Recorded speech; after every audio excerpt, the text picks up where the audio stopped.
اعوذ باللہ من الشیطان الرجیم بسم اللہ الرحمن الرحیم الحمد للہ والصلاة والسلام رب اشرح لی صدری ویسر لی امری واحلل عقدۃ من لسانی یفقہوا قولی اما بعد۔ اعزائے گرامی، سورہ نساء کی آیت نمبر 83 ہے۔ وَإِذَا جَاءَهُمْ أَمْرٌ مِّنَ الْأَمْنِ بِالْخَوْفِ أَذَاعُوا بِهِ وَلَوْ رَدُّوهُ إِلَى الرَّسُولِ وَإِلَى أُولِي الْأَمْرِ مِنْهُمْ لَعَلِمَهُ الَّذِينَ يَسْتَنبِطُونَهُ مِنْهُمْ وَلَوْلَا فَضْلُ اللَّهِ عَلَيْكُمْ وَرَحْمَتُهُ لَاتَّبَعْتُمُ الشَّيْطَانَ إِلَّا قَلِيلًا۔ آپ غور کریں گے کہ پروردگار عالم جو ہے اس میں جو فرما رہا ہے کہ اور جب ان کے پاس امن یا خوف، امن مانے ہوتا ہے حفاظت، امن و امان جسے کہتے ہیں، یا خوف کی خبر آتی ہے تو فوراً جو ہے نشر کر دیتے ہیں، فوراً جو ہے کہتے ہیں پھیلا دیتے ہیں۔ حالانکہ اگر رسول اور صاحبان امر کی طرف پلٹا دیتے تو ان سے استفادہ کرنے والے حقیقت حال کا علم پیدا کر لیتے، اور اگر تم لوگوں پر خدا کا فضل اور ان کی رحمت نہ ہوتی تو چند افراد کے علاوہ سب شیطان کا اتباع کر لیتے۔ ظاہر سی بات ہے کہ اس میں غور طلب بات ہے کہ یعنی اللہ تعالیٰ نے جو ہے ارشاد فرمایا ہے کہ جب بھی جو ہے یعنی امن یا خوف کی خبر آتی ہے تو فوراً جو ہے پھیلا دیتے تھے، ہے نا، نشر کر دیتے تھے۔ یعنی جیسے عام طور پہ جو ہے یعنی اس زمانے میں جیسے ہوتا تھا ویسے آج بھی ایسی صورتحال ہے کہ بہت جلدی جو ہے اس کو نشر کر دی جاتی ہے، پھیلا دی جاتی ہے باتوں کو، جبکہ جو حالانکہ جو ہے اگر آپ دیکھیں تو اگر رسول اور صاحبان امر کی طرف پلٹا دیتے، یعنی اگر جو ہے ان تمام خبروں کو، تمام باتوں کو رسول یا اللہ کی طرف پلٹا دیتے، یعنی اس سے موافقت اور اس سے مطابقت کر لیتے، تو نتیجے میں جو ہے تو ان سے استفادہ کرنے والے حقیقت حال کا علم پیدا کر لیتے۔ یعنی جب دیکھ لیتے قرآن و حدیث کو تو اس کے نتیجے میں جو ہے وہ باقاعدہ معرفت حاصل ہو جاتی، علم حاصل ہو جاتا، معلومات پیدا ہو جاتی۔ اور اگر تم لوگوں پر خدا کا فضل و کرم نہ ہوتا، اس کی رحمت نہ ہوتی، تو یہ یاد رکھنا کہ چند افراد کے علاوہ سب شیطان کی پیروی کرنے والے افراد ہوتے۔ یہ تو پروردگار کرم ہے، توفیق پروردگار ہے کہ انسان جو ہے اہل ایمان میں سے ہے، اس کو توفیق ملتی ہے تاکہ جو ہے وہ صحیح معنوں میں جو ہے ایمان والا بن جائے، صحیح معنوں میں جو ہے ایمان کے راستے پہ چلیں۔ یہ اللہ کی طرف سے توفیق ہوتی ہے۔ یہ تو ہمیں ہر وقت جو ہے دعا کرنی چاہیے کہ اللہ کی توفیق ہمارے لیے شامل حال ہو جائے، اور جب تک توفیق حاصل نہیں ہوگی، مدد پروردگار کی طرف سے نہیں ہے، رحمت پروردگار کی طرف سے نہیں ہے، انسان نہ دنیا میں کامیاب ہو سکتا ہے نہ آخرت میں کامیاب ہو سکتا ہے۔ اس لیے آپ دیکھیں اس کی پچھلی آیتوں میں یہ تھا وَتَوَکَّلْ عَلَى اللَّهِ، اللہ پر بھروسہ کرو۔ تو انسان اگر اللہ بھروسہ کرتے ہوئے یعنی صحیح معنوں میں جو ہے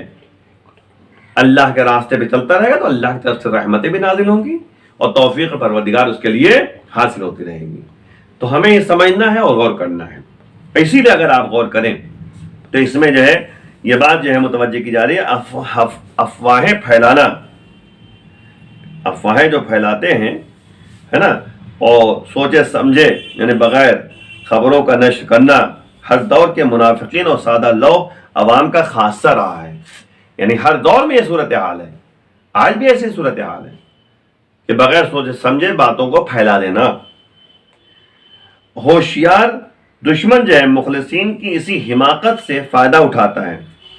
دشمن جو ہے دیکھتا ہے، جو ہوشیار ہوتا ہے، سمجھدار ہوتا ہے دشمن، وہ جو ہے اسی طرح مخلصین کی اسی حماقت سے فائدہ اٹھاتا ہے اور مختلف خبریں جو ہے مصلحت کے خلاف گڑھ کر میدان میں ڈال دیتا ہے، اور پھر سادہ لو یعنی جو سمپل اور سادے افراد ہیں، سیدھے سادے افراد ہیں اور احمق افراد اس کی اشاعت کرتے رہتے ہیں اور مجاہدین کے حوصلوں کو پست کر دیتے ہیں۔ یعنی جو کوششیں ہوتی ہیں کہ آخر صحیح معنوں میں جو ہے اللہ والے بنے، نبی والے بنے، قرآن والے بنے، تو ان کی جو ہے حوصلوں کو پست بناتے رہتے ہیں۔ دین اسلام نے اس کی شدت سے ممانعت کی ہے، منع کیا ہے، اور اسی لیے جو ہے آپ دیکھیں اور واضح حکم دیا ہے کہ خبروں کو رسول اور صاحبان امر کے سامنے پیش کرو اور دیکھو وہ کیا کہتے ہیں، وہ تصدیق کر دیں تو اس کے بعد نشر کرو کہ ان میں جو ہے ادراک کی واقعی صلاحیت پیدا ہوتی ہے، صلاحیت موجود رہتی ہے۔ اور تمہارے پاس وہ باتیں نہیں ہیں۔ تم ظاہری چیزیں دیکھتے ہو، باطنی چیزیں اہل بیت کے پاس ہیں، نبی کے پاس ہیں، قرآن کے پاس ہیں۔ تو ہمیں غور و خوض کرنا چاہیے ہر مسئلے میں، یعنی اسی نے کہا گیا کہ ہر بات کو پہلے سمجھیں، پہلے غور کریں، پہلے جو ہے اس پر عمل کرنے کی کوشش کریں، اس کو غور و خوض کرنے کے بعد تب کرے گا اس کو نشر کرے یا اس کو بیان کرے۔ تو بہرحال یہ کہتے ہیں کہ یہ ہر دور میں یہ سلسلہ رہا ہے اور ہر زمانے میں جو ہے صورتحال یہ پیدا ہوتی رہی، لیکن یہی مسئلہ ہے کہ ہر چیز کو بہرحال جو ہے قرآن اور اہل بیت اطہار کے اقوال سے جو ہے ہمیں پرکھنا ہے اور اسی مطابق جو ہے ہمیں زندگی بسر کرنی ہے۔ اہل بیت کی زندگی کیا تھی، اہل بیت کا کردار کیا تھا، اہل بیت کا قول کیا ہے، اہل بیت کا فعل کیا ہے، اس کی توجہ کرنا ہے۔ اور یہ ذہن میں رکھ لیجئے گا کہ دین جو ہے، شریعت ہم کو کیسے ملتی ہے۔ شریعت ہم کو یاد رکھیے گا یا قول معصوم ہے، یا فعل معصوم ہے، یا تقریر معصوم ہے۔ یہ تین راستے ہیں ہمارے پاس دین کو حاصل کرنے کے لیے، شریعت کو سمجھنے کے لیے، احکام کو پرکھنے اور سمجھنے کے لیے تین راستے ہمارے پاس ہیں۔ یا قول معصوم ہے، یعنی معصوم نے کہا ہو تو ہمیں کرنا ہے، یا فعل معصوم ہے، معصوم نے کر کے دکھایا ہے تو اس پر عمل کرنا ہے، یا تقریر معصوم ہے، معصوم خاموش رہے ہیں، مطلب ان کے سامنے کسی نے کوئی کام انجام دیا، معصوم خاموش رہے ہیں، تو نتیجے میں وہ عمل ہمارے لیے قابل حجت ہے، یہ حجت ہے ہمارے لیے، اس پر عمل کرنا ہے۔ تو یاد رکھیں ہر چیز کو ہمیں جو ہے یعنی پلٹانا ہے قرآن اور اہل بیت اطہار کی طرف، معصومین کی طرف، اور اسی کے مطابق جو ہے ہمیں یعنی آگے بڑھنا ہے۔ اسی لیے آپ دیکھیے اہل بیت اطہار کو موازین اعمال کہا گیا ہے، اعمال کے تولنے کا ذریعہ ہے۔ یعنی تولا کیسے آتا ہے بھائی؟ ترازو کے دو طرف جو ہے ہوتے ہیں نا، ایک طرف چیز رکھی جاتی ہے، ایک طرف جو ہے پیمانہ رکھا جاتا ہے، وہ تولنے کا جو ہے جسے کہتے ہیں 1 کلو 2 کلو 4 کلو 5 کلو کا رکھا جاتا ہے تاکہ برابر ہو سکے۔ تو اسی طرح جو ہے جب وزن جو ہے ادھر رکھا گیا ترازو میں تو دوسری طرف چیز رکھی گئی تو برابر دیکھا جاتا ہے۔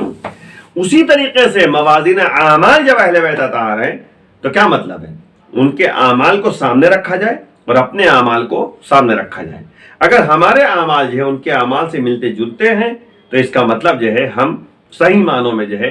پیروکار ہیں، اتباع کرنے والے ہیں، چاہنے والے ہیں، ان کے نقشے قدم چل رہے ہیں۔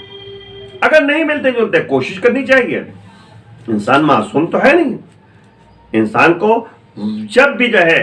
یعنی کوئی مسئلہ پیش آ جائے تو اہل بیت اطہار کی سیرت کو دیکھنا چاہیے، اہل بیت کے کردار کو دیکھنا چاہیے، ہم سے کیا کہہ رہے ہیں، کیا چاہتے ہیں، کیسے زندگی گزارنے کا طریقہ بتایا۔ اسی لیے آپ دیکھیں ان کے اصحاب و انصار کو آپ دیکھیں، جناب سلمان فارسی ہیں، ابو ذر غفاری ہیں، مقداد ہیں، اور کہتے آپ کے عمار یاسر ہیں، مالک اشتر ہیں، ان جیسے افراد کو جو ہے ہمیں غور دیکھنا چاہیے کہ انہوں نے کیسے زندگی بسر کی ہے۔ آئیے مل کے بارگاہ میں دعا کرتے ہیں، پروردگار ایمان کے آوان و سال میں شمار فرما، ایمان کے ظہور میں تاجر فرما۔ وآخر دعوانا الحمدللہ رب العالمین۔